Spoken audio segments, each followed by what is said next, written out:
Okay, welcome everybody. My name is Agnieszka Kościańska, and I'm a international co-investigator in the Arts and Humanities funded research network Gender Wars East and South. And this is our last online discussion in this format, and I'm really honored to present our guests. So today we are going to talk about the ERC Consolidated Project, Abortion Figurations Using Human Rights to Change Abortion Law. And our main guest today is Professor Marta Buchholz, who's a sociology professor from the University of Warsaw and the PI in this project. Congratulations again. We all know how difficult to get they are, ERC projects. And so we will hear from Marta and her team, and she's gonna and once I will hand it to Marta, she will present all her collaborators. And then after this, we'll hear comments from Professor Flavia Biroli from Gender Wars Network. Professor Biroli is a political scientist from the University of Brasilia, and then from Professor Agnieszka Kubal from UCL, who's a legal sociologist or legal anthropologist, and also one of those ERC grants in studying similar topics as Marta. So without any further announcements, let me just hand it to Marta and welcome, and thank you so much for accepting our invitation. Yeah, thank you. Thank you very much, and thank you so much for having us and for the opportunity to use this final meeting to get some comments and suggestions from you. We are very much looking forward to it. And by saying we, I mean the members of the team that are present here, the Abortion Figurations team, and those are Lourdes Peroni, who is primarily a lawyer and a human rights lawyer, and the postdoc in the project, Carolina Mosquera Vera, who is a sociologist, and she's a PhD assistant in the project. Iskra De Vries, also a PhD in the project, who is a sociologist, and Marta Gospodarczyk, who is also a sociologist and also a PhD assistant. And we also have with one more postdoc in the project who is not unfortunately with us today, Nicoletta Picramenu, who is also a lawyer. So as you see, we are a colorful bunch. We also have one more student assistant who fulfills our male and non-female members quota, Bartosz Cyran, but he couldn't be with us either. And we are interdisciplinary, and we are set to study the usage of the arguments using human rights in order to change abortion laws, in order to change them in either direction, so either for or against more restriction or liberalization, as the case may be. The project has only started in October 2022, so we are not even we now during the second year of the project.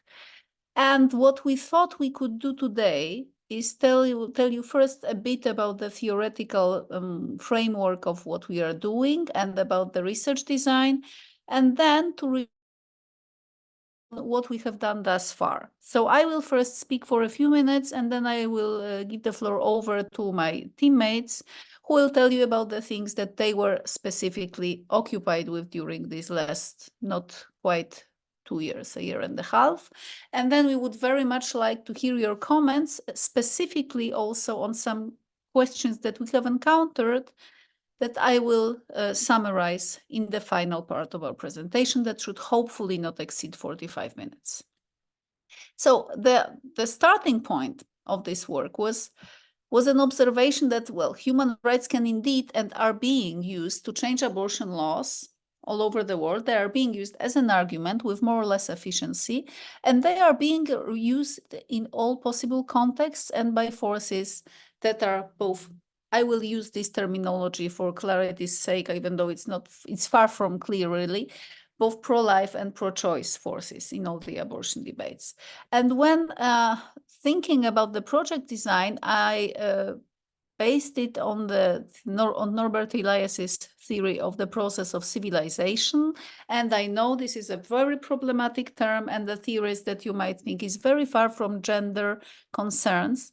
But, and this is a thesis that I am defending constantly in all my writings, Elias's theory of social processes and of the process of civilization specifically can be used very fruitfully to explain how human rights can serve both the cause of what he calls civilization, which is pacification of societies, integration, social integration, functional democratization, and reducing the exclusion, especially taking place in what he calls established and outsiders figurations. So the figurations in which those with more power not only exclude those with less power, but they also impose a negative self-image on the weaker, thus preventing them from standing up in their own cause.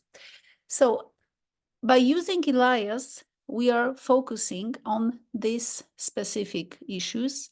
And we are also engaging, of course, with the notion of power differentials in the figuration. So we are thinking about who's got less or more power.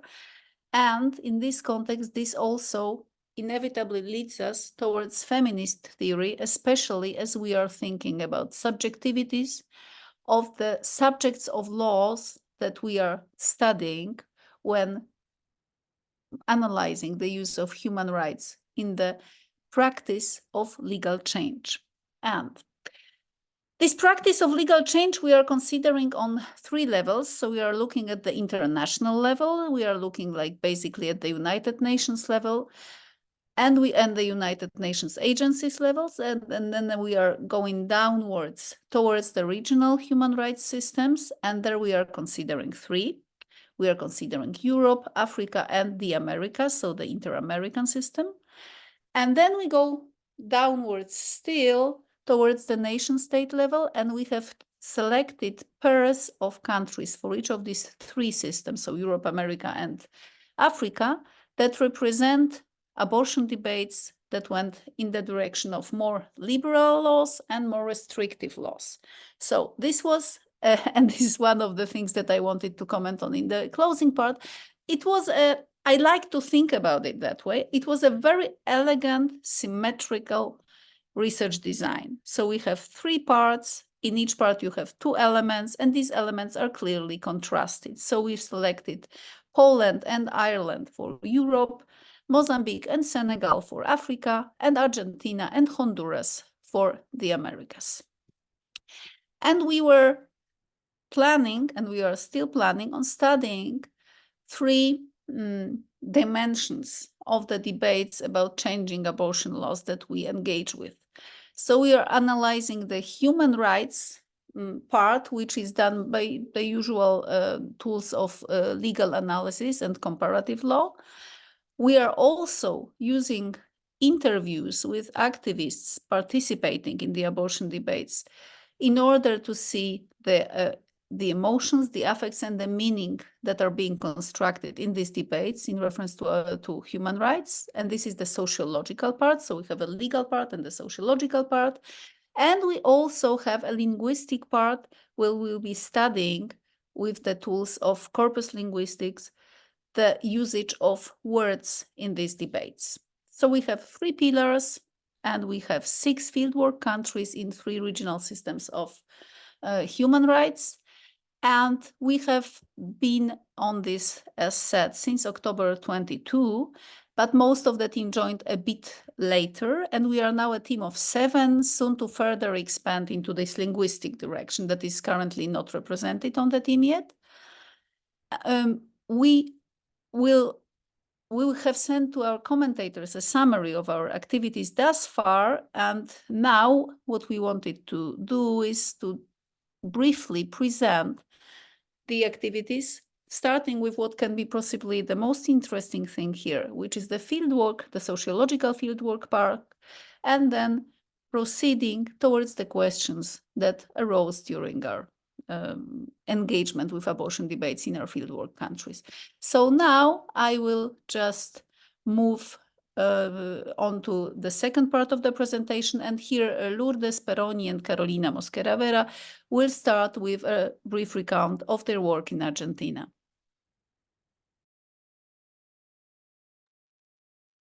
Thanks, Marta. I hope everyone can hear me well.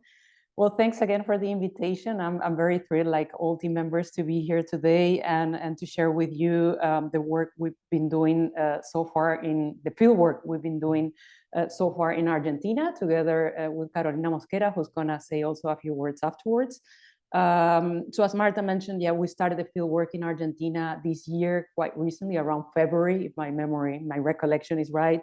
And as part of the field work, we've been conducting individual interviews with experts and activists who are actively participating in abortion debates in Argentina, both in favor and against abortion. And most recently, we had in Argentina itself a group activity, a group interview. So one focus group, we conducted one focus group activity with representative of organizations on the ground. So that's the most recent fieldwork activity in the country. And I would just like to mention what we think are one of the main challenges of conducting research in Argentina at this point in time, and that's the current political context, the changing political circumstances in the country that we believe has had an impact on our risk assessment, on the methodology or some methodological instruments of the project, and also the kind of data or insights we are gathering throughout the interviews we have had so far. So when it comes to the risk assessment, well, the current political situation in the country, which has had an impact on the human rights situation in Argentina, as widely reported in the news, especially well, for a series of human rights, but most relevantly for the project, for rights like women's rights or gender equality more broadly. We had to factor all this in our risk assessment, especially again, as widely reported in the news. This the political climate has had implications, perhaps not so much normatively for abortion so far. So the IVE law hasn't been changed, although there have been attempts in Congress to reform this law. They haven't been successful, but there have been some measures at the institutional, financial, and symbolic level that are perceived, especially by well, in the news themselves, but also by some of the participants that we've been interviewing, as having an impact on women's rights and gender equality in the country. So we had to take this context into account when looking at the kinds of risks that may be involved in doing research in Argentina, both for participants and for us as researchers, and especially psychological risks or emotional risks that may be raised in some of the interviews. So we had to think about that and think of measures that we could put in place and that could be in place throughout the interviews to lessen those risks.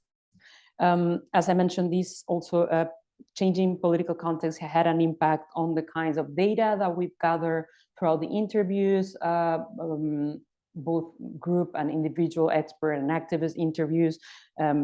Throughout these interviews, all participants are mentioning you know, the current government measures implications for abortion or for abortion debates and legislation in the country. So that's something that Carolina will correct me if I'm wrong, but that's present throughout the interviews.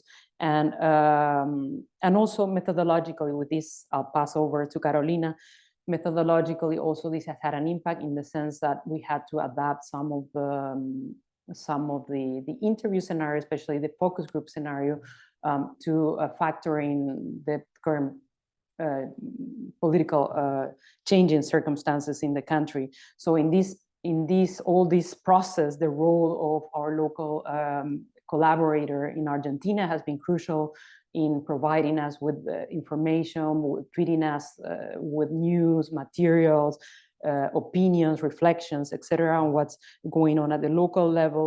And also the role of our local researcher has also been key on adjusting some of the interview scenarios, so that some of the questioners to the local, the current local context in the country. Carolina I'll hand it over to her, and she'll share a bit more on this, on the role of the local researchers in the research.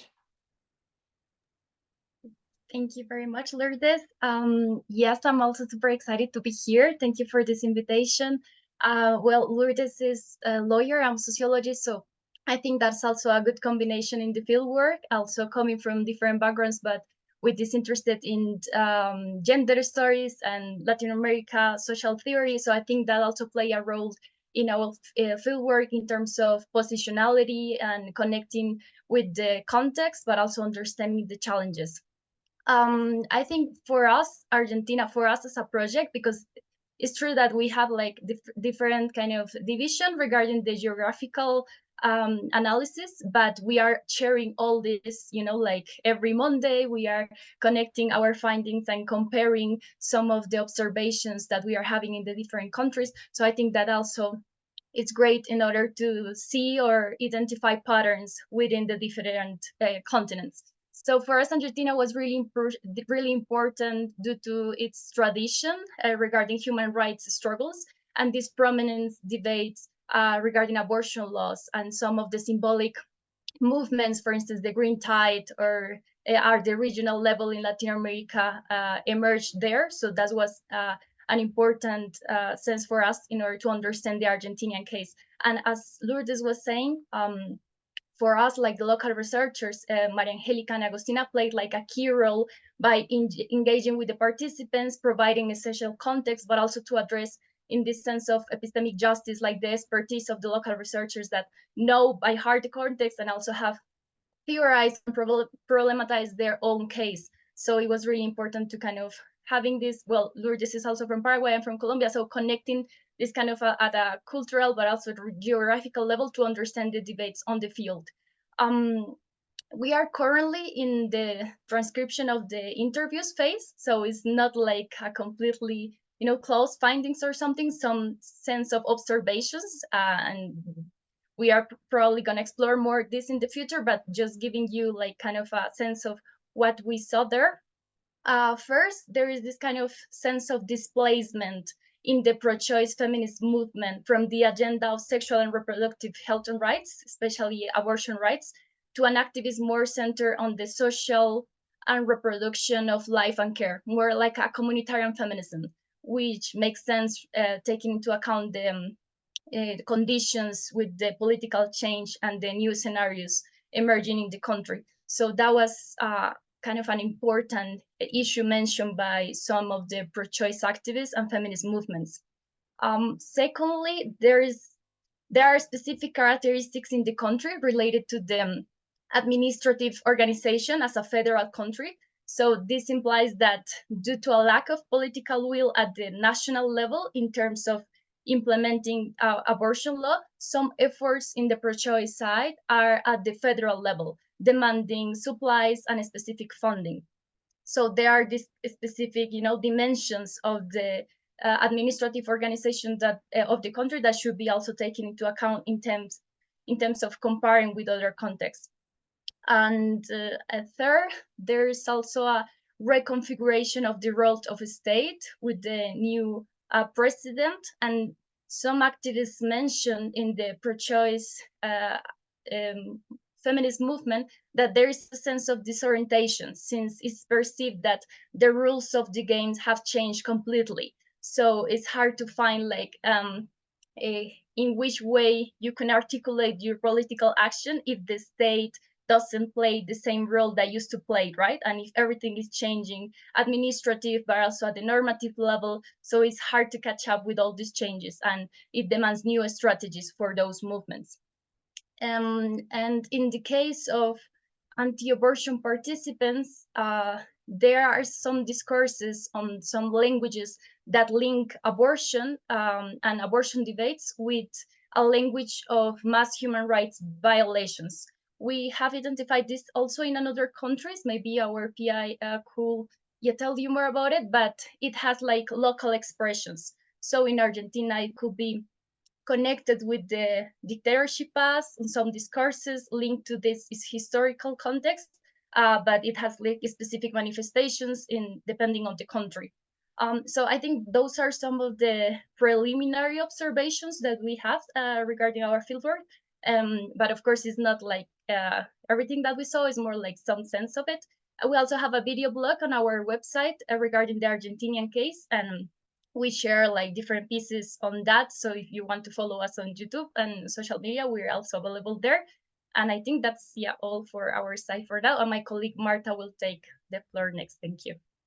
Yes, and just before giving over to Marta Gospodarczyk, who will talk about another country in which the fieldwork is moderately advanced already, which is Poland, I will just mention that Karolina Mosquera-Vera is responsible for the social media, so she's really advertising her for her own excellent work here.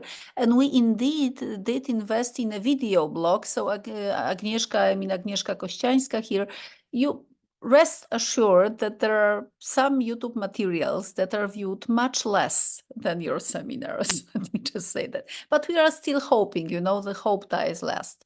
So, Marta, please take it on with Poland now. Thank you. Okay, so as you have mentioned, again, thank you for inviting us, and I will be talking about Poland and about our fieldwork in this country, which is, as Marta said, moderately advanced. We have 3 individual interviews now and 2 expert interviews, which is good, yes. And I also have personally done one of those interviews. And actually, even without talking about it previously, what I will say about our fieldwork very closely mirrors what Lourdes and Karolina have said.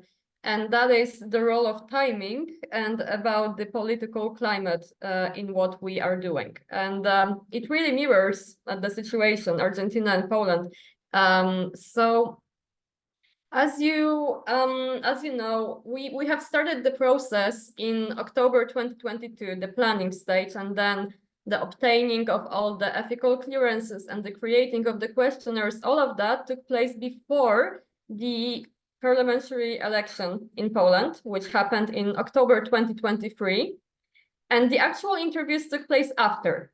So we have a situation where we have started doing the actual field work after the transition of power from the conservative nationalist government, which, as all of you know, has very much tightened and restricted abortion laws and abortion access in Poland. And the transition from that to a very broad coalition of right, center, left parties that make up the government now. And the impact of this transition may not be as obvious because the jure status of abortion has not changed. I mean, no legal changes took place as of now, but it did have an impact on what our interviewees felt comfortable with sharing, first of all, and how they assessed the risks that they may have by participating in our interviews. So just to give you kind of an overview of what we're doing when it comes to the ethics and the risk assessment. So we follow the same protocol, the same ethical guidelines in each country. So, for example, we asked the participants, we asked our interviewees who we speak to give us the assessment, the risk assessment before and after the interview, to monitor potential risks. And we mean both psychological and emotional risks, but also legal risk that they feel that may arise due to their participation in the interviews. We also obviously take the researchers' risks into consideration because we also fill out those forms. We also inform the interviewees about the possibility of psychological consultation should those interviews prove to be emotionally difficult. And we've installed this very robust catalog of safeguarding practices to kind of make sure that this research process is as risk-free for all sides involved as possible. And that is very important in the context of political situation and the fear of repressions that is connected to it. So the interviews that we've done in Poland very much highlight the importance of the political context on the mindset of the interviewees and what they tell us and how do they feel when telling us. So as I said, in October 2023, those elections in Poland very much changed the balance of power, and with a very much unprecedented voter turnout of almost 75%, I think it was. It was widely agreed that a big part of the voters that came to vote, especially young and female voters, they showed up specifically in reaction to the actions of the previous government and partially due to the changes that they have made in the abortion law that banned abortion in all but 2 cases.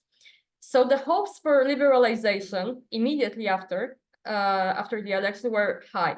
And the mood was very much optimistic, if cautious, of course, especially because the Prime Minister now has indicated during the campaign, the electoral campaign, that the liberalization of the law was on the cards and on the agenda. But by the time that we started conducting those interviews, that was in February as well, a big part of that hope was kind of squashed because this broad coalition of parties did not, and still have not, come to an agreement on the desired direction of the changes in the abortion law. So you see that the actual status, the actual legal status of abortion legislation, it remains unchanged. But our respondents have noted that the risk assessment might have been different should we conduct the interviews before the formation of the new government. Because they could have, either by accident or because they felt that it was right, they could have offered us information that could have been used to potentially persecute them, to potentially bring them harm in the legal sense, basically. For example, one of the interviewees I spoke to, she gave an example of a very highly publicized case from last year, of an activist, Justyna Wydrzyńska, who was investigated by the police and later convicted by the court because she helped another woman obtain an abortion. She offered her abortion pills, right? And she was persecuted, she was investigated, she was convicted. So this respondent noted that this case specifically was a manifestation of the political climate and the danger that may have possibly come from sharing too much information and possibly identifying oneself as someone who helps, for example, in abortions. And some respondents have noted explicitly that this fear of persecution from the police and the justice system in Poland has ceased after the election. So you see, while the legal status has not changed, the mindset, the climate has made it easier for them to share more. And the interviewees felt able to speak more freely. So that, you see, is kind of another side of the coin from the Argentinian case, where the election of Javier Milei has maybe installed those fears, maybe cemented them, maybe deepened them. I don't know if Lourdes and Carolina, you would say that's correct. But I think that the example of Poland and Argentina as well, obviously, all of that shows the importance of 2 things, of both installing those very robust safeguarding practices, even though they may be a little bit of a pain to follow, both for us and for the interviewees, because it's a lot to ask someone, to fill out and assess how threatened they may feel by talking to us. But it is important to kind of keep finger on the pulse and also to not forget that what happens outside, what happens in the country as a whole, in the political climate, very much influences how people talk to us, what they feel able to share with us, how we can approach them. So it kind of, I mean, we all know that instinctively, that it's important, but this research specifically kind of cements the importance of, you know, keeping the finger on the pulse, so to say. Thank you. Thank you. Thank you, Marta. And we have now covered 2 countries in which our situation as researchers is the easiest, because we have both the ethics clearance and the personal data situation is also clear. Now we are moving to Ireland, when we have only just obtained an ethics clearance, but the data processing agreement is being torn apart by the lawyers at the University of Warsaw and University College Dublin. So we'll see what comes out of that. And in this country, the field research has not yet commenced, but Iskra de Vries will have something to report on it. Yeah, thank you. And thank you for giving us the opportunity to gain some extra insights from outside of the team. As Marta already mentioned, we have not yet engaged with the actual field work. So what we have been doing instead is the mapping of the various pro-choice and pro-life actors, organizations, or relevant documents to sketch out the Irish fields. And only by mentioning so little, I already shared one of our ethical challenges, namely our use of terminology. And I'm saying this because while most feminist literature seems to prefer the label anti-abortion over pro-life, the inclusion of both the stances in our research requires a certain degree of, yes, perhaps impossible, but strived for impartiality. One point for discussion is thus to what extent we should reproduce the self-proclaimed labels by organizations that are known for their restrictive worldviews. And I would say this is important since as researchers, we do have certain responsibilities and codes of conduct towards our interviewees.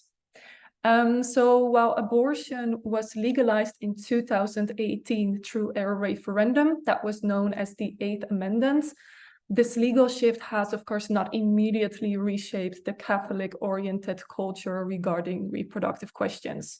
A recent documentary on Ireland's access to abortion shows actually similar patterns in comparison to Poland, where medical staff hinders access to abortion, even in a situation in which the pregnancy is now legal. And so this morality still ensures that women are being treated like criminals and are forced to travel abroad for their terminations. And what I would like to mention here is that most of our Polish interviewees so far have referred to research done by Antonina Lewandowska, who has written about how the medical staff uses the... I'm so sorry, can you hear me well? Because there is some construction work on the... Okay, I'm happy. Yeah, so I've been saying that the medical staff uses the conscious clause not to, one way or another, secure their religious practicing, but rather to omit procedures that they are not familiar with. And based on these insights, I have similarly found several written works that confirm this in Ireland as well. And this, of course, troubles what I have mentioned earlier, the perpetuating forces of Catholic worldviews. Because is it always religion or tradition that is leading to the usage of the clause? Or are we dealing with more practical concerns due to which medical staff instrumentalizes the legal possibilities they have to cope with their professional insecurities and a lack of know-how? And another element in the current debate concerns the Safe Access Zone Bill from 2023, meant to create buffer zones in front of medical facilities to prohibit anti-abortion gatherings. And here again, we see how the human rights language is deployed by pro-life actors. During the last debate in May 24, Senator Sharon Keegan, for instance, and I quote here, mentioned that, in fact, the zones will impact the most ordinary forms of expression of viewpoints. It will criminalize a particular ethical and human rights grounded worldview. For this reason, the bill is discriminatory. Still, the bill is approved in May, so that is good news, I would say, and will be referred to the office of the president for signature. And this passage is, of course, very short. It's only a very small fragment of the debate, but I wanted to show how the language made possible by the human rights travels in all directions, and how various human rights tools are being utilized in various legal settings to secure particular anti-abortion views, and how this battle of interpretations has been and will be unfolding is something we hope to share with you very soon. Thank you so much. Thank you, Iskra. And now we are moving towards the places where we have even less advanced in the fieldwork domain. First of all, it is Honduras. Establishing a field contact in Honduras turned out to be incredibly difficult, despite initially what we thought was quite secure situation. And despite also a political change in the country towards a more liberal regime, which also seemed like, a good sign in terms of studying abortion more freely and abortion debates. Not much has changed though, and we are now in the stage of negotiating the final agreement with our Honduran partners. So we hope to be able to get in the field by the end of this year, depending on how swift or how slowly the ethics approval can go. Provided that we obtain it, of course. And regarding the two African countries, in Mozambique, we have a very well-established partnership, and we are currently proceeding with the desk research on the legal front. This is being done by Nicoletta Pigramenu, who is not with us, who is the most, I think, formidable polyglot of all of us, therefore predestined to study sources in all the languages of the former colonial powers of Africa. And she will be doing her first installment of on-site research in Maputo next month, I think, already. Or no, in July, sorry, in July. Yes, Marta knows everything. In July. Nicoletta is going to Maputo in July. So, and thereafter, we also hoped in the last quarter of this year to start with the field research in Maputo, where we have actually good hopes of being able to establish contacts with both pro-life and pro-choice or pro-abortion and anti-abortion activists, which is a very rare opportunity, really. The least advanced of the fieldwork countries is at the moment Senegal, but there also we hope to be able to start working a field 2025. This would be the sociological part as was provided for in the research design. And now, just because I think we have very little time left, but very quickly, we will just mention two more things. The first is what Marta Gospodarczyk already started to cover. These are the huge ethical concerns that this project awakens, and I have frankly never realized how huge this would be, and not only how huge a complication they would cause in conducting this kind of comparative research in so many countries, including low-income, non-EU countries, but also, frankly, in the way of thinking about studying these very sensitive topics with vulnerable subjects. So, Marta, you may just recount what came out of this, so to say. Right. What came out of it were a lot of questions that we've been asking ourselves, and from those questions came a conference that we have organized last year at the beginning of December, and it's very aptly, I think, entitled "Red Lines, Red Tapes: Ethical Challenges in Sensitive Research in Social Sciences and Humanities." And it was organized by yours truly, but obviously Marta as well, and the members of our ethics advisory board, who are instrumental in our ethical design, the design of the ethical protocol in our research. So that was Dr.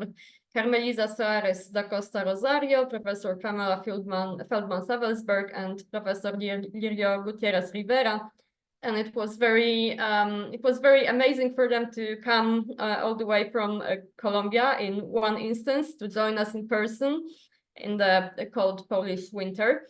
And the conference, as I said, was a result of a lot of discussions on research ethics, and we were very much interested in the changing institutional, but not only standards and regulations of ethics in research.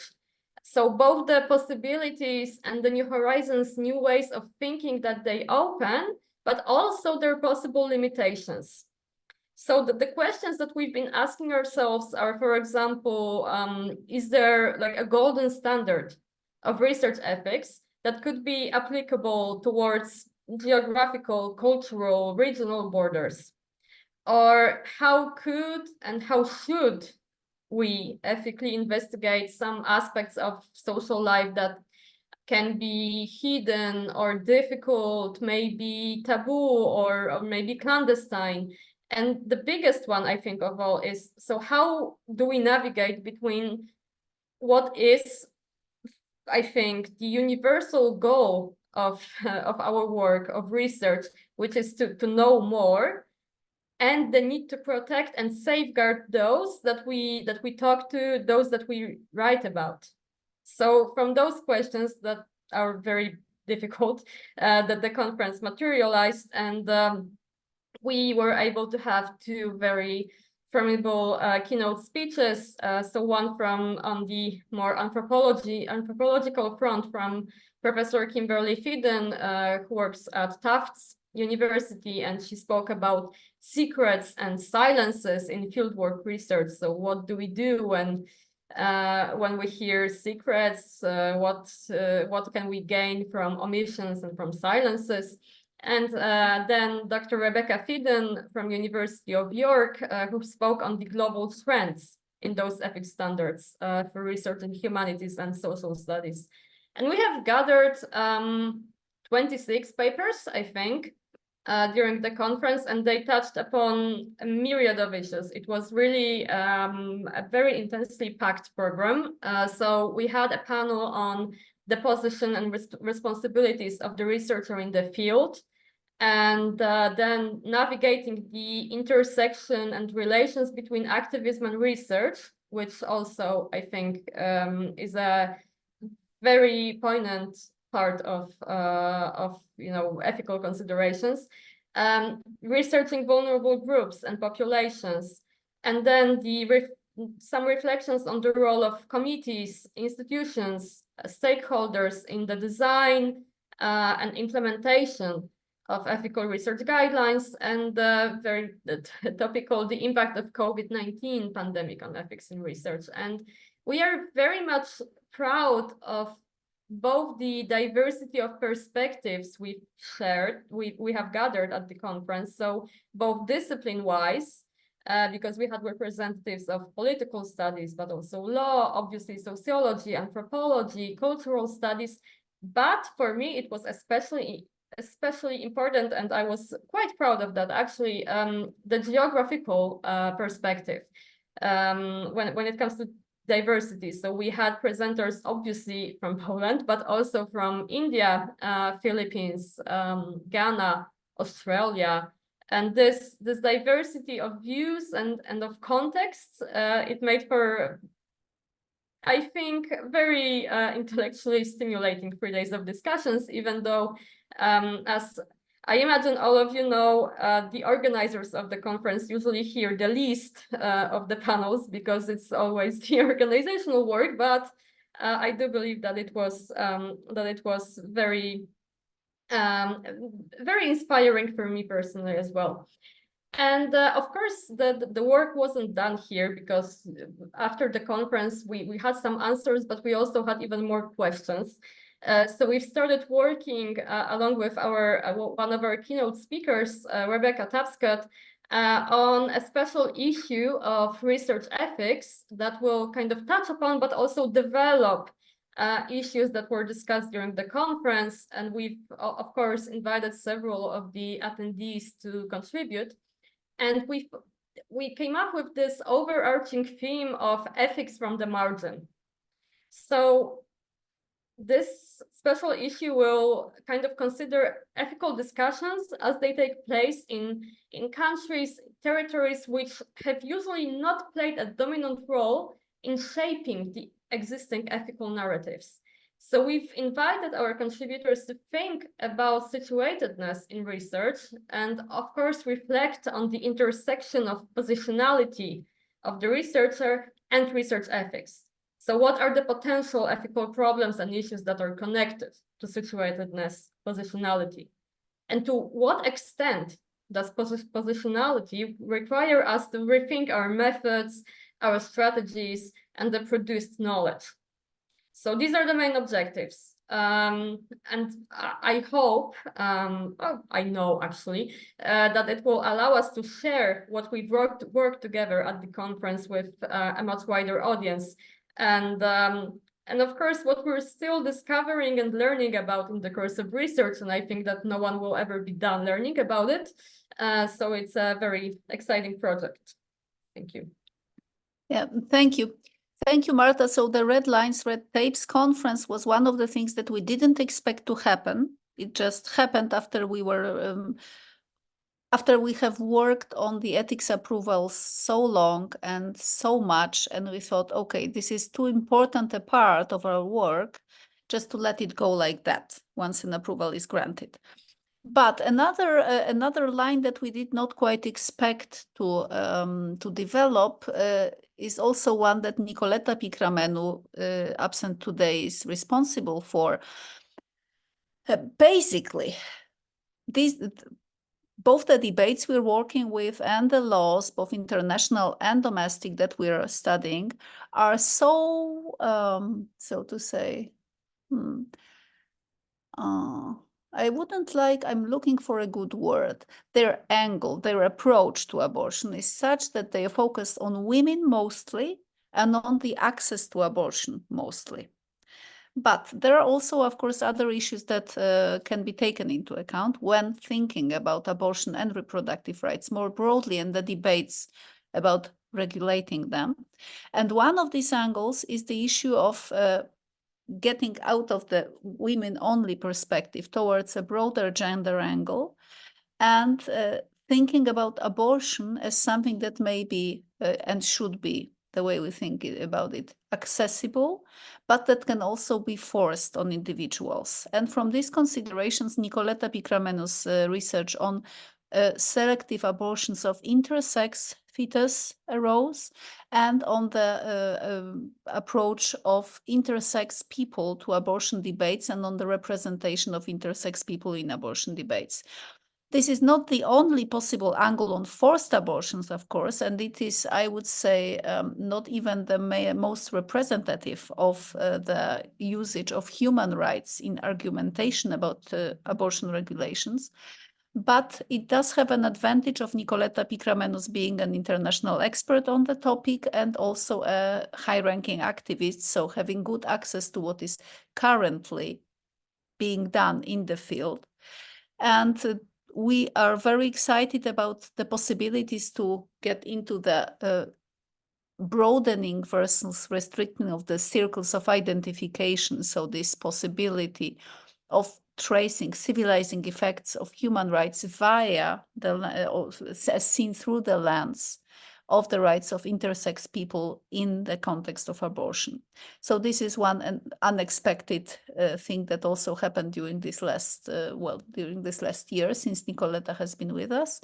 There will be more, but I will not tell you about all of those. And since I think we're 4 minutes over time now, I will just summarize the main issues that we have encountered. And we would really be very, very much obliged if you could comment on some of those at least. So first of all, the impact of the political climate of our nice symmetrical research design that really, is no longer that nicely symmetrical, and it seems to be overturned in many countries, like reversed, taking a U-turn, what have you, like in Poland.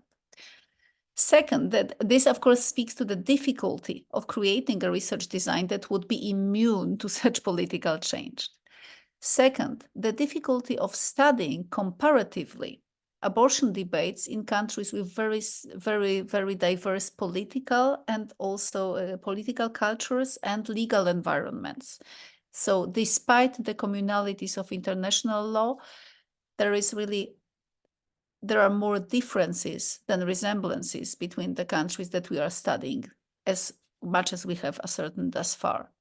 Then there are more, so to say, mundane implementational problems. And the biggest one of those is getting in touch with pro-life respondents.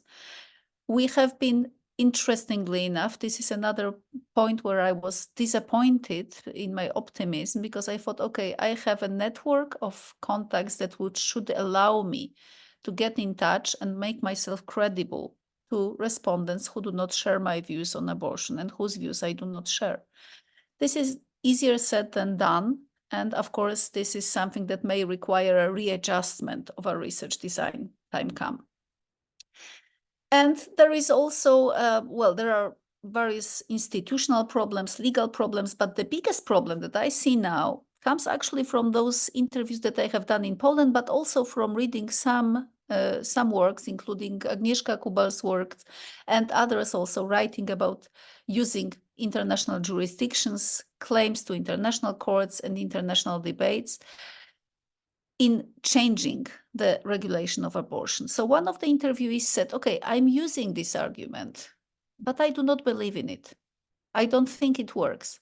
I don't really think it works. There are things that work, like personal stories, testimonies, gestures, and there are things that do not work, and human rights do not really work. So I'm not sure whether we are seeing now the end of the, the last utopia, whether we just see something of a reassessment of the utility of human rights as an argumentative measure, whether we are maybe indeed facing the demise of human rights and the rise of their decivilizing use in the Eliasian sense. So the use towards less democratization, less empathy, less mutual identification, and more violence, or maybe something else really. And is it just a phase? And in what process is this phase a part of? So this would be my conceptual query that comes atop of all these institutional, regulatory, implementational ones that we have mentioned in all our accounts. So thank you very much for listening, and please do share whatever insights you might want to share and be generous enough to share with us. We are listening. Thank you. Thank you so much for this wonderful presentation. I'm just trying to find the but I just do this because I can't find the proper thing to click on my screen. But then I would like to, before we open for this, and I have plenty of comments and questions myself, but should we now ask Flavia and Agnieszka for their comments? I don't know who would like to go first. Aga, do you want to go first, or Flavia? I can go. It's okay. If Okay, are you go ahead. we start from comments coming from farther away. And then, okay, so thank you so much, Marta, Lourdes, Carolina, Iskra, Marta. I'm so happy to be part of this conversation. This is a fascinating project. I'm really happy to have this opportunity to listen to you talking about the project as it happens and the challenges you're finding, and so it's great. I had my questions, and then Marta talked about these challenges that you identify, like she summarized them now, and maybe I will just mix things so that I can comment on them as well. Because they are connected to the questions I had. So my first question was on how do you interview those activists against abortion rights? So it has a lot to do with the third one that Marta has mentioned now as she summarized the challenges. And I want to hear more if you can talk more about that, but I wanted to comment on something. When Iskra was presenting, she said, well, one of the reasons for us to keep the pro-life definition is that we are trying to respect the way they self-define their activism, their position, and also because we're trying to do what we do in an impartial way, like taking impartiality into account. But then afterwards, when Marta Gospodarczyk was talking, she said, well, we are also trying to take into account positionality as we discuss ethics. So my question, or maybe it's a comment and a question, has to do with the fact that I think that when we study language, when we study figurations and changing figurations and taking into, especially because you are taking into account actors who have antagonistic positions, we are really assessing their strategies, right?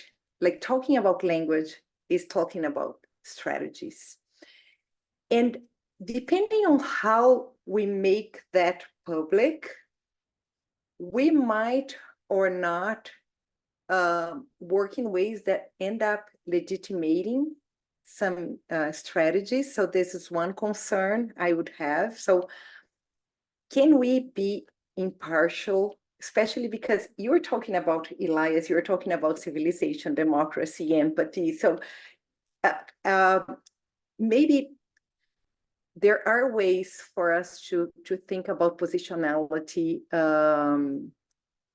so that we can have a clear commitment, for example, to democracy and understanding and something. I know it's kind of abstract, but it would be great to hear more about that. And I was thinking, because abortion is such a contentious issue, as we all know, one of the difficult things, I think, is that activists pro and against the right to abortion, they end up mirroring each other in the way they define their strategies, right? So maybe we could say that one strategy is delegitimating the strategy that the other has. And this could even connect to the fact that progressive activists now are in doubt of using or not human rights language, because the other field has been using human rights language in a very successful way, I would say. So this is my first comment question. Can we be impartial, or maybe we can like deepen the idea of positionality as we connect the study of language to a study of strategies and discuss, like maybe openly discuss what it means to legitimize somehow, or even to expose the strategies by progressive activists. So this would be my first one. The second one has to do with comparative analysis. And I love the design of the research. It's amazing. It's incredible. It's so nice to have. I'm really looking forward to what you are producing. And I was thinking, because Marta, in her final words, she said, well, we're talking about diverse countries in terms of politics and legal institutions and norms. But I was also thinking about how we are talking about a kind of dispute that has transnational and local levels. So when we talk about the changes in local politics, we end up having to deal with how these changes, they might affect the strategies and even the language by the actors. But on the other hand, we know there is a shared language that has to do with transnational networks and strategies. So I was thinking, how can we do,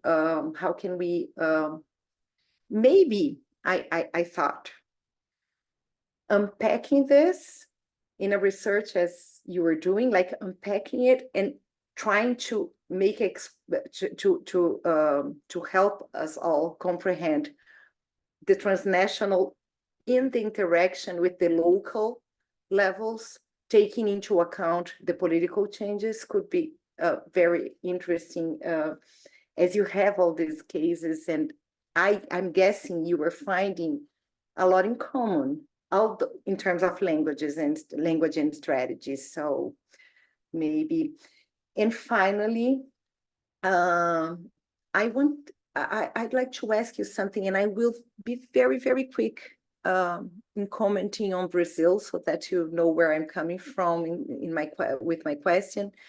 So in Brazil, we have 3 exceptions to the criminalization of abortion. The last one has been approved by the Supreme Court in 2012. We had exceptions for rape and risk of life of the pregnant woman. And now we have anencephaly and fetal diseases that have implications for extra life, for extra uterine life of the fetus. Okay, so but we also have a lot of pressure for the decriminalization, and we had a public hearing in our Supreme Court in 2018, and there is one positive review by one of the ministers of our Supreme Court, but there has not been a vote yet. Anyways, what we have been seeing in our research is that the disputes now are mostly on legal abortion. They're really focusing on reducing the access to legal abortion. And by doing that, they are kind of drawing the energy and the attention by feminist movements, because how can you work on making progress if they are trying to take back what we have been able to guarantee? So are you seeing this as, because it seems to be, in my perspective, a pattern in some Latin American countries. There is, I think it's a transnational strategy. You focus on doctors, constraining doctors. You focus on having legal decisions that end up undermining the implementation of the current law. So you have kind of a parallel legal situation without changing the law. So that's it. I don't want to use more time, but I'm very, very excited about your work. Thank you so much. Thank you, Flavia. So maybe before Marta, you will reply, let's allow Agnieszka to share her comments, because I know that Agnieszka has to leave in half an hour sharp, right? I have my son has football. I'm sorry. Football is recently a secret in my house, and mine have judo, you know, and all the teammates present have already witnessed me, you know, broadcasting from the dojo. So yeah, go on. But I wanted also, like Flavia, to start with a huge congratulations to Marta and her amazing team for sharing and doing this so honestly the first 18 months of the project. Also, fantastic choice of countries. My first top of the tongue comment when you said, what do we do when Marta, what do we do when the political system sort of messes up with the symmetricity of the research design? I would say symmetricity is overrated in general in academia. And I think, you know, it's just adds, I think, additional dimension to study law and human rights as a living instrument, very much not in a vacuum, but vis-a-vis politics or in a broader political context. Also, it's lovely to be here with people whose work I not only cite but actively use in my own work. So Agnieszka's work and Marta's work, but also I can see Dr. Elizabeth Zehenter on the call. So it's fantastic to be in such a great community of scholars who are inspiration to me. as Agnieszka introduced me, I lead on another ERC project that's entitled "Who are the humans behind human rights?" and it looks at unprecedented mobilization of the European Court of Human Rights by citizens of 5 countries: Poland, Hungary, Romania, Ukraine, and until recently, Russia. And it's from that perspective that I came across the abortion issue more as a case study. And this is the vantage point from which I would like to offer my comments, particularly within the European context and the Polish, Eastern European, in that sense, context. So we have come through the abortion issue on 2 grounds. One is the already mentioned by Marta Gospodarczyk, the notorious ruling of the Polish Constitutional Tribunal, which has banned the 3rd reason for legal abortion, we all know. And I agree with Marta that the role of human rights in sort of countering this ruling is quite limited. It's quite limited because discursively, I don't think so human rights has much to offer. But nevertheless, that ruling started an unprecedented human rights mobilization in the sense of mass applications to the European Court of Human Rights from a group of Polish women, and also another set of cases particularly guarded by 2 lawyers. And I always mention them because they are my superheroes, mecenas Agata Bzdyń and mecenas Kamila Ferenc, who are the 2 leaders intellectually who inspired that decision. And here I would see human rights, I agree with Marta, not as a sort of remedy to that abortion ruling, but remedy to the legality of the laws that limit women's access to reproductive rights, because this is how the case managed to be successful. It wasn't about women. It wasn't about our subjectivity. It wasn't about reproductive rights. The whole ruling in which European Court of Human Rights had something to say was that the court in Poland that issued the decision, Constitutional Tribunal, was not a court according to the law. Yeah. So the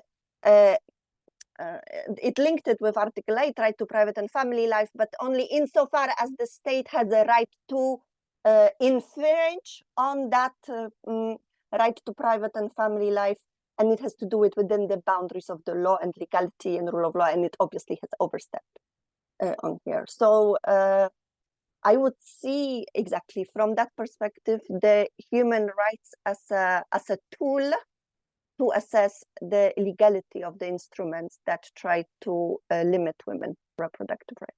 And the second aspect is through our historical work. It's through our historical work where, because we try to understand this unprecedented human rights mobilization, and we think, well, to understand the present, we really have to understand the past. So we went into a lot of archival work from 70s and 80s, the operation of the Helsinki committees in the different Eastern European countries, but also early 1990s when Poland and other Eastern European countries were joining the European Convention of Human Rights. And you know what? Poland has signed the European Convention of Human Rights in 1991, November. Beautiful convention printed on in Rzeczpospolita.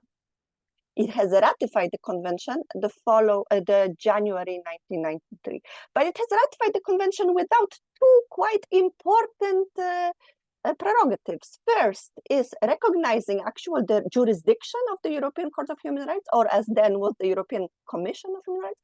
And second, given individuals the right to petition. So actually, again, quite an important pillar of being part of the Council of Europe. And why? Because of the abortion law was about to be introduced and completely repeal the law from 1956.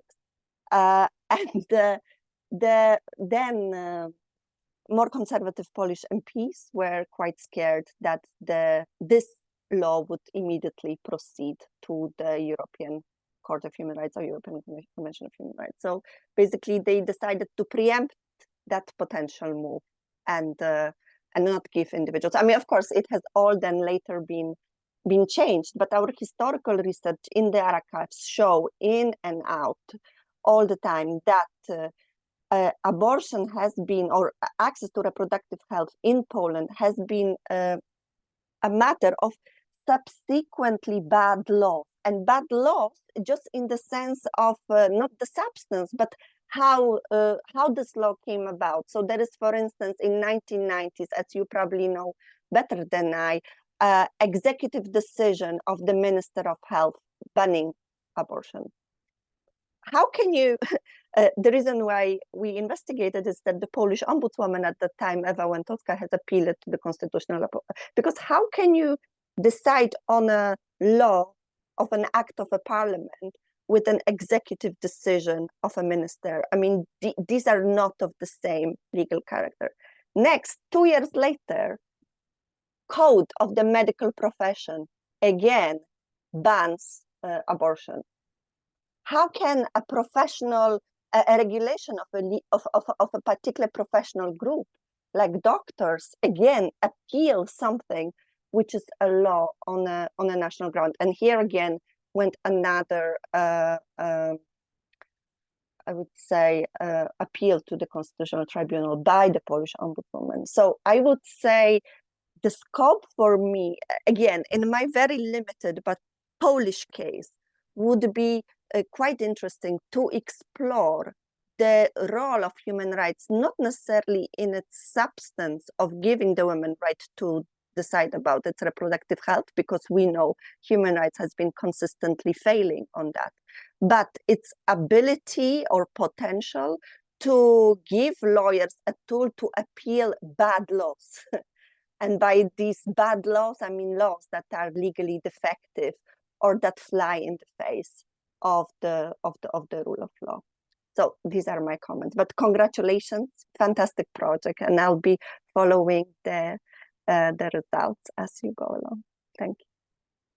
Thank you so much. I just, as a you know, sharing person, I just add like a brief comment myself before I ask Marta to reply to this comment, that but also my own work on the I share my article on the Helsinki effect also shows that there is this also non-measurable effect of human rights. So in this article I share in chat, I show how homosexual men in the 1980s start to talk about gay rights as human rights.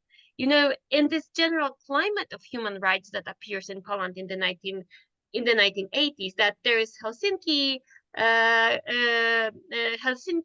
agreement, there is solidarity movement, and suddenly there are all those men who are not associated in this, but they start to using this human rights language to fight for the rights as gay men.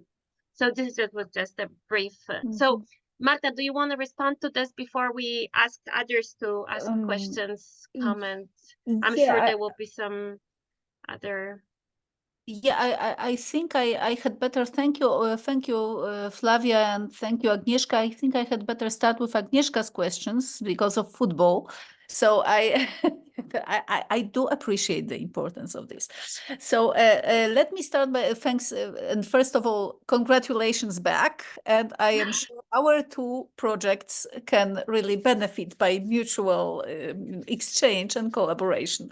But more specifically regarding, first of all, I share your admirations for the people like Kamila Ferenc who were able to mobilize human rights exactly in order to undermine the bad law that was not a law, as it turned out. It wasn't a law at all, meaning the Constitutional Tribunal judgment. But may I just point out that regarding the ML judgment of the European Court of Human Rights, well, it is a kind of like a double-edged sword. On the one hand, it is a way to undermine a bad law because it was a bad law. It was unconstitutional. It was like uniformly, undoubtedly bad. But what would happen if it had been a good law? We do have actually, I have recorded a video blog episode on that, because for me, this judgment was really a huge, huge disappointment. And moreover, it was, of course, I rejoiced in hearing what I always knew in the depth of my legal reasoning, that it must be true that this judgment does not really, it's not binding law by any definition thereof. But on the other hand, it turned out, okay, if the Constitutional Tribunal was really, you know, like bona fide tribunal operating as it should be, the European Court of Human Rights would not really see anything at all at odds with this restriction. So you can do whatever you like, in fact, with abortion law, not really whatever you like. There are matters of implementation of torture and inhumane treatment, and there are other human rights that you could mobilize. But basically, Article 6 only can protect you thus far. So like it's fair trial clause can only bring you that far in the protection of your reproductive rights. So for me, it was, you know, like a cause to rejoice because of my deep commitment to the rule of law as a basic democratic principle. But it wasn't much of a reason to rejoice for me as a feminist scholar. So this, but of course you are right, like human rights are a tool for attacking bad laws. But to what extent can they be really a tool for making better laws? This is a different story altogether. And of course, the mobilization for human rights, and I do share your view that this is an unprecedented mobilization. Only something in me is really, you know, raising its ugly head and saying, okay, so how can you reconcile the fact that people mobilize for something they think does not really work? So what are they mobilizing for? To what extent is it purely instrumental, and to what extent is it purely using a tool that is there, you know, like the bricolage mode of taking whatever is at hand to achieve a political goal? The fact that I concur with this political goal is not really a part of the analysis. It's a concern for human rights that I feel here, based on my Elysian, you know, starting point that I told you about in the very beginning. But another thing that I think is absolutely, you know, of utmost importance in understanding these processes is the historical context. And we can only get into the historical context that far in our study because we have these countries that are so very diverse. And this partly draws on Flavia's question on diversity and comparison. So, for example, just to give you one example, like from out of the sleeve, what we never thought about, and not only myself, but not even Lourdes Peroni thought about it, is that the federal structure of the Argentinian state may be so crucial in understanding the jurisprudence on abortion. A very simple thing.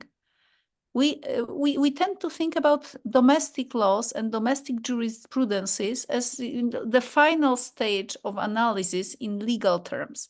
But it turns out that no, federal structure cannot also, it does not only apply to the United States of America, it also applies to other states. And we missed it. Fortunately, it does not seem to have a huge bearing on our research design. But of course, the history of Argentinian lawmaking is also a part of what we should consider.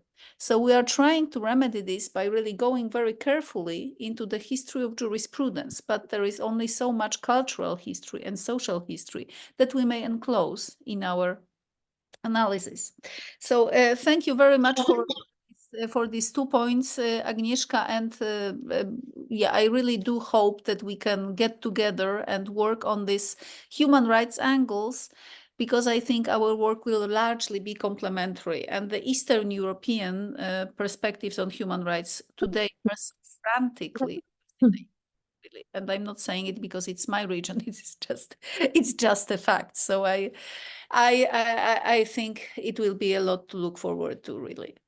And now moving to Flavia's questions, I think we may starting with interviewing those that are against abortion. I think I might hand over to Lourdes Peroni because she's had the most of this experience of interviewing anti-abortion activists and experts. So Lourdes, would you like to share your experience?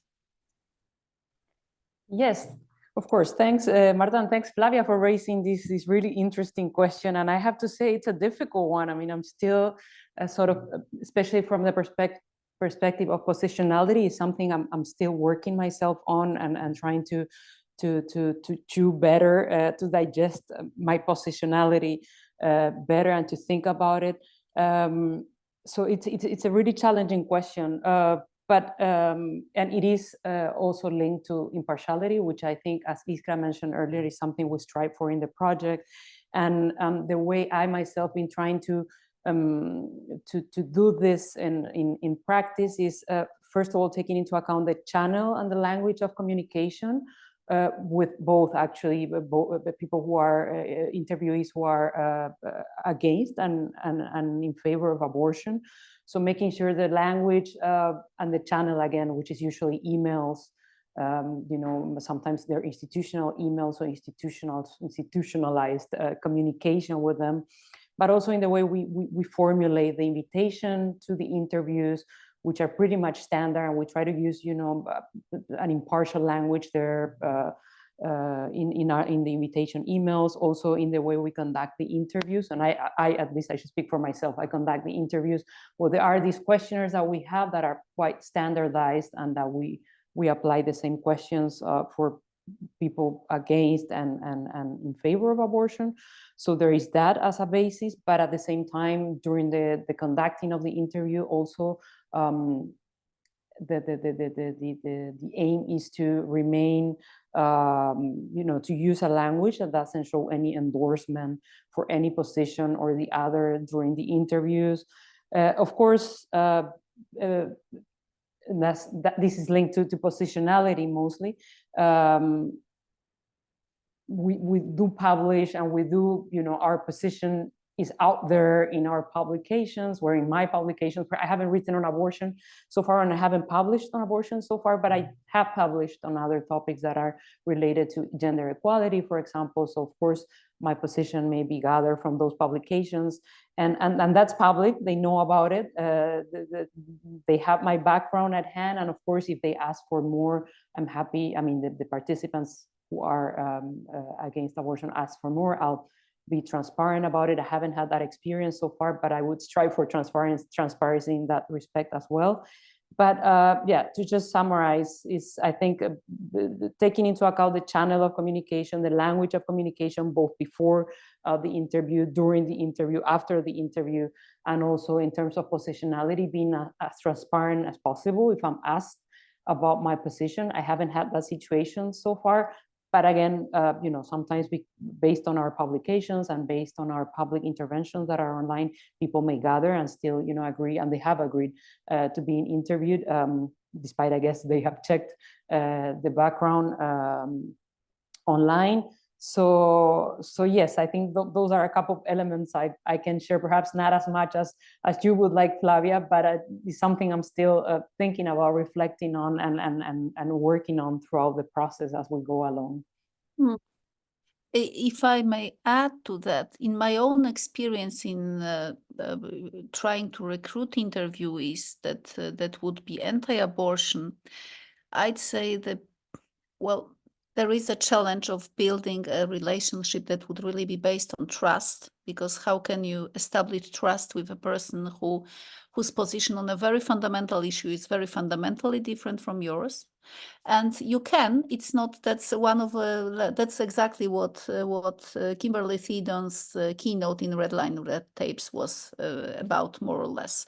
It is possible, but it is costly, time-consuming, and very difficult.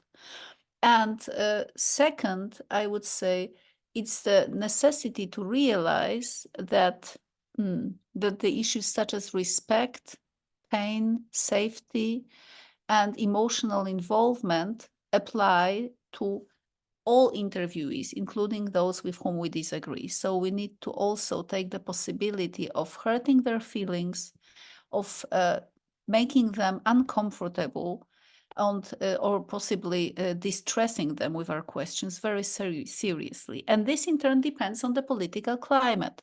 So in Argentina, our pro-abortion interviewees reacted very emotionally, as Carolina can be a witness to. to some of the questions we are asking. We did not really expect that. And I expect, even though this experience is still before us, that in Poland nowadays, anti-abortion interviewees may react very emotionally to the current political climate that is not in their favor at the moment. And we need to take their emotions, attitudes, and positions seriously in order to establish trust and respect that is, the foundation of sociological study. And this is very difficult, cognitively difficult, if I may say so. And sometimes also communicationally and terminologically. So yeah, so this would be regarding the first question. And then regarding the legitimization and strategizing, Iskra, would you like to take this one? Yeah, of course. And thank you, Flavia, for your wonderful question. It's like a huge onion with a lot of layers and tiers that it might cause while cutting it. And I definitely understand your comments for sure. I mean, objectivity does not exist. I think Donna Haraway and Sarah Harding have done wonderful work in terms of proving that. But at the same time, maybe impartiality is not the right term for it, but caution, being cautious while reproducing certain terms. If you take a closer look at pro-life organizations, you can see, for instance, that there are a lot of different organizations with different arguments, with different nuances that are often also in conflict with each other. I am from the Netherlands. In the Netherlands, the pro-life network is growing as well. And even though we do have a good established legal access to abortion, what we see there is that those groups do not oppose abortion law. That would simply be not a strategic choice to do. But what they do instead is that they criticize the neoliberal structures or the political policy making for making parenthood almost like a luxury product. So in a way, they do not want to eliminate access to abortion, but they want to reduce the abortion numbers. And that in a way is almost a socialist strategy they are employing to make parenthood accessible for all. So I understand your comment and I agree with it, but there are different types of nuances that I think we should take into consideration as well. Thank you. Yeah, if I may add, in our interviews in Poland, it has also been pointed out that there is a certain conflation of strategies and techniques between pro-life and pro-choice organizations. So they're, if I may call it that, their ideological positions are very far apart. But what they are practically doing, what they are offering their stakeholders, what they are offering, in particular the women they are addressing, can actually be very resemblant of each other. These techniques and strategies can be very resemblant of each other. So there is also an aspect that I would maybe theorize cautiously as a social practices dimension of these forms of strategizing, and the practices could be analyzed, in largely separated from the even the communicational level. So what they are doing with words, they are calling that, and what it really is to their social partners is I think a dimension in itself. And I don't think we'll be able to cover that fully. We will only be able to cover the reflection on it of it in discourses and the meaning making that surrounds these practices, but not the practices itself. It would call for different methodological instruments that we will not be using in this project. But regarding your third question, that the one that concerns the language and the interplay between various levels on which human rights language may be used and other languages with which it interplays, this is a question that we are not ready to answer now, because this is exactly the question that we'll be putting to the linguists in our team. So we will be asking them to look at this quantitative side of the abortion debates and tell us what the quantitative view can bring in as far as insights into how these languages interplay and intersect also is concerned.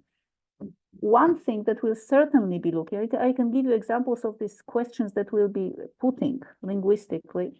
One of them is referencing practice. So what acts of international law are being referenced, what international judgments are being referenced, how far, in what clusters and combinations, in what context, positively or negatively.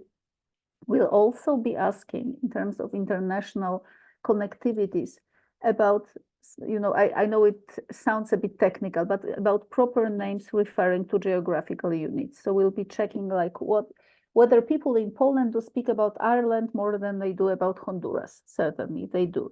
But do people in Argentina speak about Honduras, or would they rather speak about Ireland? So we hope to get a lot from this very simple, apparently simple exercise. And with this linguistic part, we'll have more insight into the language of these debates. That would be, so to say, that would provide evidence largely independent of the results and findings of qualitative analysis that we are doing on the interviews, and also partly qualitative reading of the legal documents. So we'll come back in a year and tell you more. We can promise that. And the fourth question, yes, this is a pattern we can also see, and we can see it both ways. So we can see, first of all, the pattern of focusing on legal abortions in order to limit a de facto access to abortion, focusing on legal abortion, the conditions on abortion, how they are conducted, how accessible they are, where they are accessible and where not. And we can also see the focus on the legal abortion as exactly as a strategy on the part of pro-abortion activists. So you cannot change the law. This is exactly the situation in Poland now. As far as I can see, there is no real chance of changing the law anytime soon. But you can focus on the regulatory practice. You can focus on the policy making level. So this is the key word that we haven't used until now, the policy making. There is abortion, legal governance of abortion, as I like to call it, but there is also a policy making related to abortion. And the policy making is largely independent of how the law is shaped. And this is exactly what we can best observe in the African countries that we'll be studying, where international law is very progressive in international comparison. We are talking about the countries that have ratified the Maputo Protocol, so the only document of international law that expressly recognizes abortion as a human right in certain circumstances. But the practice of the countries that sport their liberal abortion regimes is in fact very restrictive.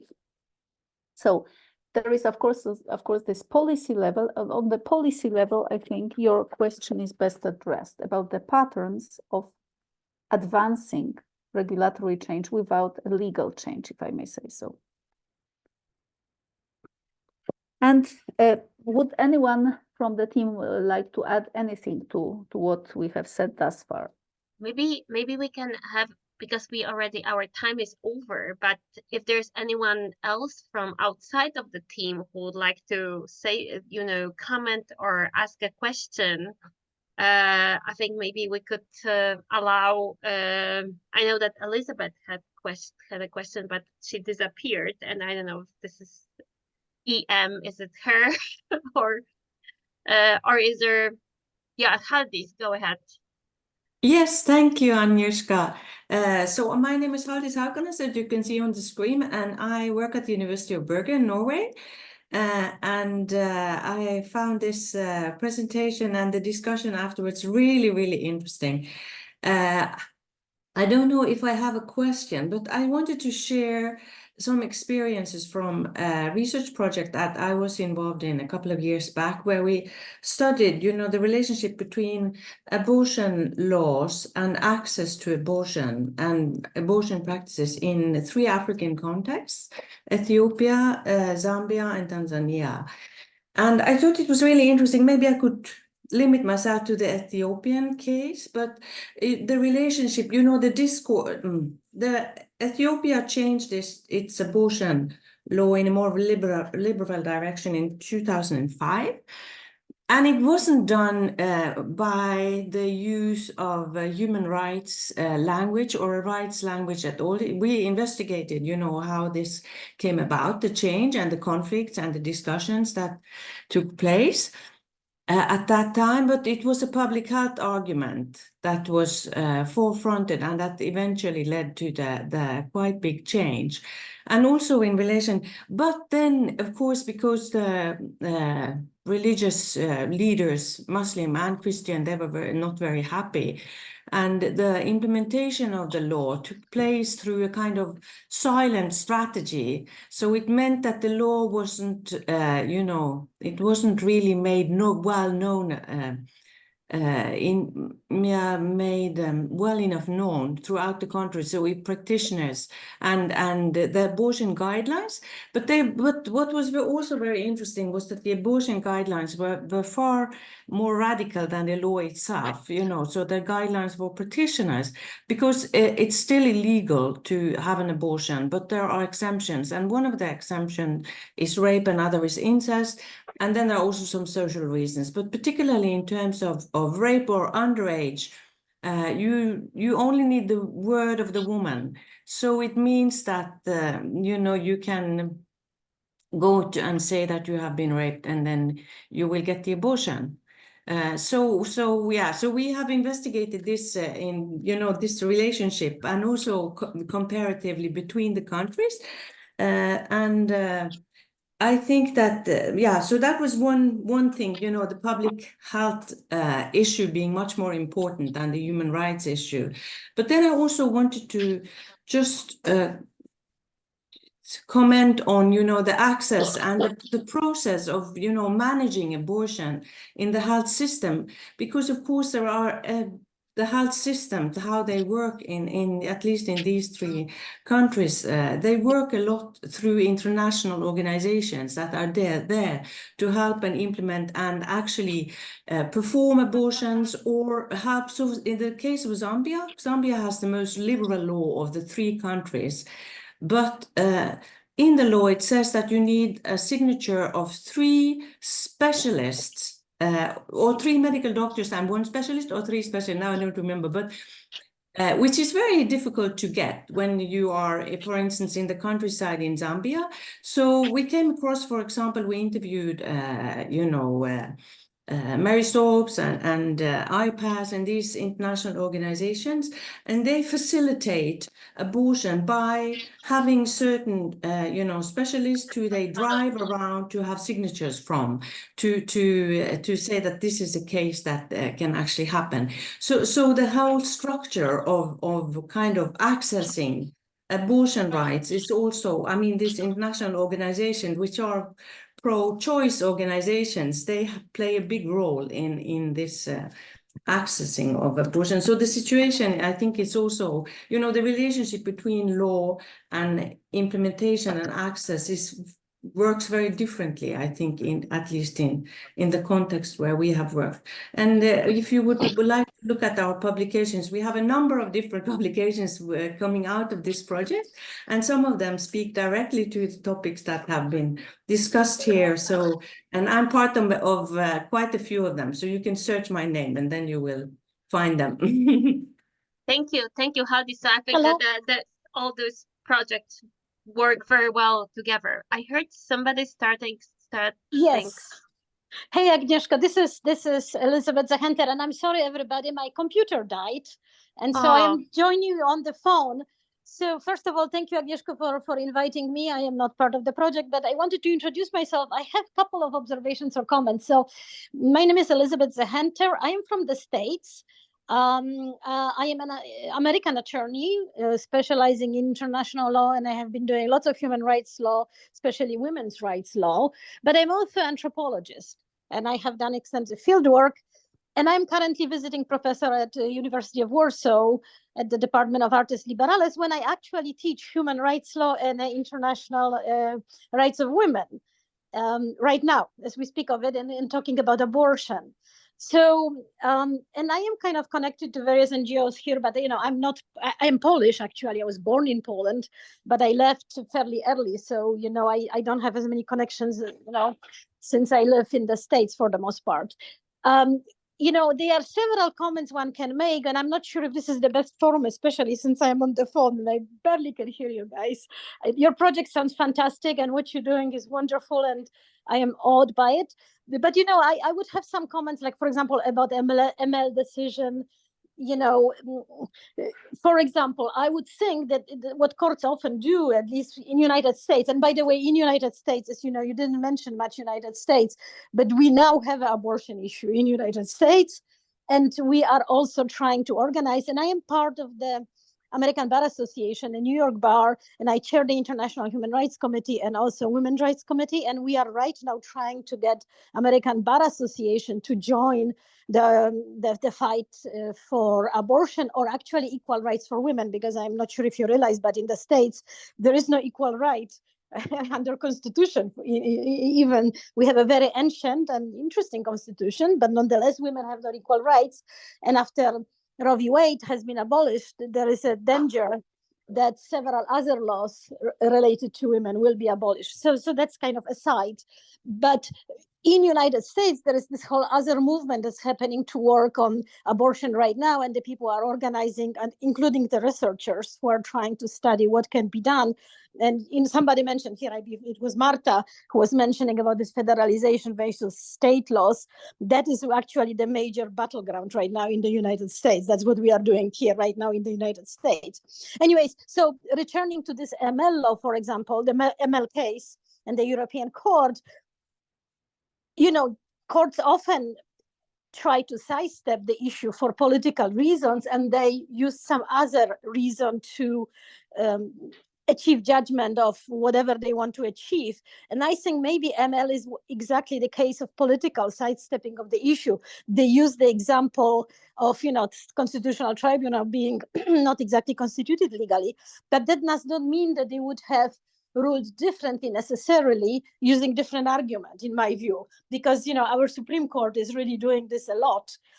You just would use whatever other argument to sidestep the issue and rule it in such a way as to avoid court getting into the debate that is procedurally and ethically and otherwise fraught with problems. So anyways, there's lots of other things I can think of, but I didn't know what to expect from this call, and I didn't know what the topic was, so I am not exactly 100% prepared, but maybe I can join you some next time, and once I know what you're going to be discussing, I can kind of prepare better comments. So anyways, thank you for inviting me, Agnieszka, and hello, Agnieszka Kubal, if you're still there. I don't know if you already left, because I see blackness on my phone. Thank you, Elizabeth. And yeah, Agnieszka Kubal had to go. Okay. Yeah, so basically, we are out of time, but I just add one little thing from myself, and maybe then Marta, you can briefly reflect on this. So I think that there are all those projects, like how this project, Agnieszka Kubal project, and this project, Our Gender Wars, this four projects, they really speak to each other and really could implement. Really can find some ways to connect. And I think, like, from our perspective, from the perspective of gender wars, I think what's really interesting here is, are there any connections between the countries? So there are, on the one hand, what Haldis was mentioning, the role of international feminist or reproductive rights organizations, do they collaborate between the country you study? But on the other hand, there's the Catholic Church and other, very much so.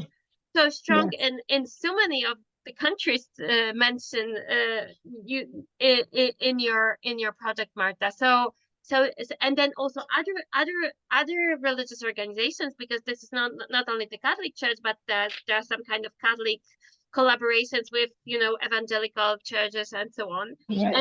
and other not necessarily religiously affiliated pro-lifers. So that would be one question. And then I was thinking, when you were talking about all those ethical and practical difficulties, about my own experience in interviewing people for our Catholicism and Reproduction project. And I personally talked to a few people who were like really strongly anti-abortion, that believing that abortion should not be possible in any instances, even in like in those instances that are legal in Poland. But those people were not very involved in activism, and you know, they were some kind involved, and when they were talking as activists, they would be very hard to talk to, because they would keep their line, you know, abortion is evil, we are pro-life, and so on. But once we move to a human level, it appears that their views are not so strong, and that their views would say, well, yes, I think abortion is evil, and I think it's a sin, and it should be banned. But in fact, I would never judge another woman for doing this, because there are various situations, and there should be exceptions. So I think those narratives are also very, you know, internally contradictive often. But then those contradictions can lead to some kind of conversation and perhaps even change. So that would be my brief comment to this. And I know if Marta would like to say the final word before we finish. Marta or somebody else from Yeah, the well, project. if I may, I just say thank you very much, and thank you, Agnieszka, for the comments, and thank you, Elizabeth, also for the comments. And if I may, I will just take the liberty of getting in touch with you since you're in Warsaw. So That maybe would be lovely. that would be great. And Artes Liberales is such a lovely place to be. So you're really, Indeed. I'm very happy that you're there. And yeah, and one word maybe of explanation. We didn't talk about the United States much, and it was partly on purpose, because even though I couldn't know how topical the US abortion laws would become back then when I was submitting the grant proposal, it was topical enough for me to want to focus on other places. Because I knew there would be a lot of debate, a lot of scholarship to draw on the US, and it would be more fruitful to work on other fields, like, for example, Honduras, that is sorely under-researched, as indeed is the whole part of Latin America. So this was the reason, but of course it's an incredibly important debate that is shaping also the discourses all over the world. So I'm very much looking forward to talking about you more about that. And thank you all for your comments. Thank you, Flavia, again, for taking the time. Thank you for your insightful questions. And this is from me. And I think everybody from the team would perhaps join me in thanking you for giving us this opportunity that's very useful at this stage of our work. It's excellent to, you know, like really counter scenes, so to say. We can keep discussing. Let us, Thank let you. us, by all means. Thank you. Thank you so much. Thank you all. Thank you. Bye-bye.